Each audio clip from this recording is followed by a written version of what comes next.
நம் தேவனாகிய இயேசு கிறிஸ்துவினால் உங்களுக்கு கிருபையும் சமாதானமும் சந்தோஷமும் உண்டாவதாக. 3வது மாதத்துடைய துவக்கத்துக்கு வந்திருக்கிறோம். இந்த மாதத்துல தேவன் நமக்கு அருளி செய்கிற வார்த்தை துதியின் உடை. இந்த வார்த்தைகள் ஏசாயா 61வது அதிகாரம் 3வது வசனத்துல இடம்பெற்றிருக்கு. இந்த அதிகாரத்தையே ஆண்டவராகிய இயேசு கிறிஸ்து லூக்கா 4வது அதிகாரத்துல தேவாலயத்துல வாசிக்கிறாரு. தன்னை பற்றின மேற்கோளாக காண்பிக்கிறாரு. அப்படி கிறிஸ்துவை பற்றின தீர்க்கதரிசன வார்த்தைகளே இந்த அதிகாரத்துடைய துவக்கத்துல கொடுக்கப்பட்டிருக்கு.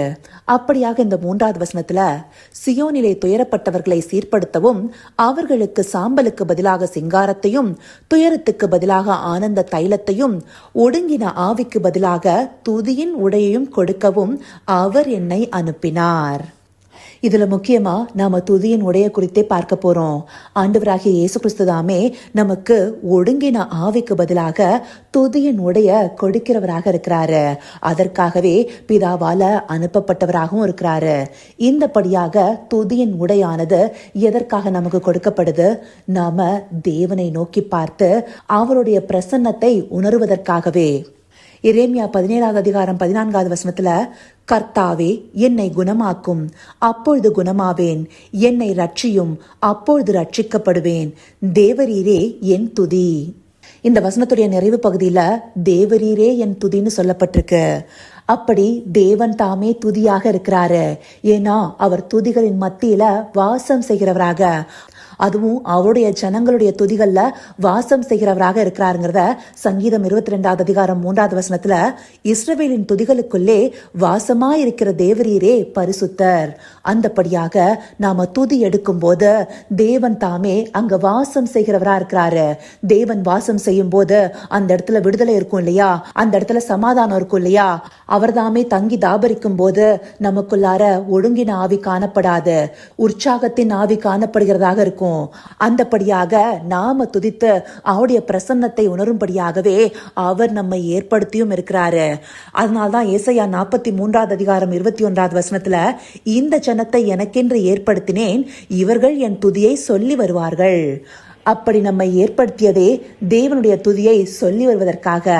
இந்தபடியாக அவருடைய துதியை சொல்லும் போது அநேக காரியங்கள் நடக்கும். புதிய ஏற்பாடு புஸ்தகத்துல அப்போஸ்தலர் 16வது அதிகாரத்தை எடுத்துட்டோம்னா, பவுலும் சீலாவும் துதிக்கும் போது அவங்க கட்டுகள் உடைக்கப்பட்டு பெரிய காரியங்கள் நடக்குது இல்லையா. இப்படியான பெரும் விடுதலைய துதி உண்டு பண்ணுகிறதாக இருக்கு.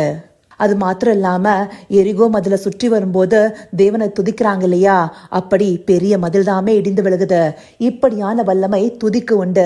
ஏன்னா துதியில தேவன் தாமே வாசம் செய்கிறாரு. அது மாத்திரம் இல்லாம நாம துதிக்கும் போது நம்முடைய சத்ருக்களின் கைகளுக்கு தேவன் நம்மை நீக்கி விடுவிப்பாருங்கிறத தாவீது ராஜா 2 சாமுவேல் 22வது அதிகாரம் 4வது வசனத்தை சொல்லியிருக்கிறாரு. இதே வார்த்தைகள் சங்கீதம் 18வது அதிகாரம் 3வது வசனத்திலே சொல்லப்பட்டிருக்கும். துதிக்கு பாத்திரராகிய கர்த்தரை நோக்கி கூப்பிடுவேன், அதனால் என் சத்ருக்களுக்கு நீங்களாகி ரட்சிக்கப்படுவேன். அந்தபடி நாம தேவனை நோக்கி துதிக்கும் போது நமக்கு தேவன் தாமே நம்முடைய சத்ருக்களின் கைகள்ல இருந்து விடுதலை கொடுப்பாரு, நம்மை ரட்சித்து காத்து கொள்வார். அந்தபடியான வல்லமை துதியின் ஆடைய பெற்றவர்களுக்குள்ளார காணப்படும். இப்படியாக நாம துதியின் உடைய அணிந்து கொண்டவர்களாக தேவனை மகிமைப்படுத்தணும். அது மாத்திரம் இல்லாம இந்த துதிய நம்முடைய முழு இருதயத்தோடு ஏறெடுக்கணும். சங்கீதம் 9வது அதிகாரம் 1 வசனத்துல, கர்த்தாவே என் முழு இருதயத்தோடும் உம்மை துதிப்பேன். அப்படி துதிக்கும் போது நம்முடைய முழு இருதயமும் அந்த துதியில இருக்கிறதாக இருக்கும். அப்படியாகவே நாம தேவனுடைய பிரசன்னத்தை உணர முடியும். மேலும் இப்படியான துதியே பரலோகத்துல தேவனுடைய சிங்காசனத்திற்கு முன்பாக சிறியோர்களும் பெரியோர்களும் ஏறெடுக்கணும்னு சொல்லி சத்தம் பெருக்கிறதாக வெளிப்படுத்தின விசேஷம் 19வது அதிகாரம் 5வது வசனத்துல பார்க்கிறோம் இல்லையா. இப்படி பரலோகத்துல செய்யப்படுகிற துதிய நாம இந்த பூமியிலே செய்வதற்காக துதியின் உடைய பெற்றுக்கொண்டவர்களாக துதித்து ஜெயம் பெறுகிறவர்களாக காணப்படணும். அந்த துதி நம்ம ஒவ்வொருத்தோட வீட்டுல ஒலிக்கும் போது நம்முடைய வாழ்க்கையில ஒரு ஜெயம் உண்டாகும், விடுதலை உண்டாகும், கட்டுக்கள் அவிழ்க்கப்படும். அதற்காகவே கிறிஸ்து நமக்கு தந்தரப்பட்டிருக்கிறாரு. அவரே நமக்கு ஒடுங்கின ஆவிக்கு பதிலாக துதியின் உடைய கொடுத்தவராக இருக்கிறாரு. இந்தபடியாக துதியின் ஆடைய அணிந்த மக்களாக நாம ஒவ்வொருவரும் காணப்படணுங்கிறதே தேவனுடைய விருப்பமா இருக்கு. இதை அறிந்து கொண்டு துதிக்கு பாத்திரராகிய தேவனுடைய பிரசன்னத்தை உணர்ந்து கொள்ள துதியின் ஆடைய அணிந்தவர்களாக இருப்போமா? கர்த்தாவே, தேவாதி தேவனே, உமக்கே இந்த வேலையில நன்றி செலுத்துகிறோம் ராஜா. அப்பா, கிறிஸ்துவின் மூலமாக ஒடுங்கின ஆவிக்கு பதிலாக துதியின் ஆடையை எங்களுக்கு கொடுத்து உம்மை மகிமைப்படுத்தும்படியாக, உம்முடைய பிரசன்னத்தை உணரும்படியாக தேவரீர் எங்களுக்கு கிருபை பாராட்டியிருக்கீங்கிறத இந்த பகுதிகள் மூலமா எங்களுக்கு தெரிவிச்சிருக்கீங்க தகப்பனே. அந்தபடி துதியின் ஆடையை அணிந்தவர்களாக ஒவ்வொரு நாளும் உம்மை நோக்கி நாங்க பார்த்து உம்முடைய பிரசன்னத்தை வாஞ்சிக்கணும் தகப்பனே.